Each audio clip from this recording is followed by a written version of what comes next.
December నెలలో 7 నుండి 9 వరకు జరగనున్న సిఐటియు తెలంగాణ రాష్ట్ర 5వ మహాసభలను విజయవంతం చేసేందుకు మెదక్లో సాయి బాలాజీ గార్డెన్స్లో సిఐటియు సన్నాహక సమావేశాన్ని ఏర్పాటు చేశారు.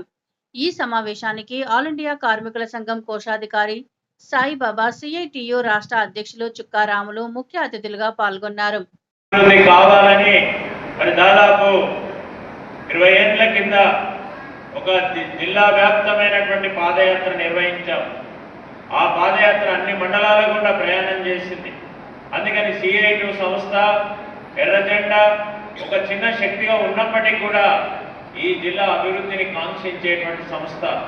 ఈ జిల్లాలో ఉండేటువంటి కష్టజీవుల యొక్క జీవన ప్రమాణాలు మెరుగుపడాలని పోరాడినటువంటి సంస్థ. అందుకని ఒక్క సిఐటియు పోరాడితేనే విజయాలన్నీ సాధ్యం కావు. అందుకని కార్మిక కర్షక ఐక్యత కూడా ఉండాలని చెప్పి ఇవాళ కార్మిక వర్గం తరఫున మనం పోరాటం చేస్తున్నాం.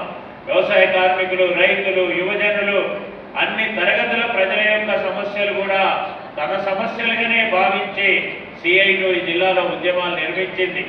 ఎక్కడో గజ్వేల్ ప్రాంతంలో రైతులు ఆత్మహత్య చేసుకుంటే ఆ రైతుల ఆత్మహత్యల్ని ఆనాడున్నటువంటి టీఆర్ఎస్ ప్రభుత్వం పట్టించుకోకపోతే, రుణమాఫీ చేయకపోతే, రైతులకు మరి నష్టపరిహారం ఇవ్వకపోతే పోరాటం చేయడం కుటుంబాల్ని ఆదుకున్నటువంటి చరిత్ర ఈ సిఐటియుకు ఎర్ర జెండాకు ఉంది అని చెప్పేది నేను ఈ సందర్భంగా మీ అందరి దృష్టికి తెస్తున్నాను.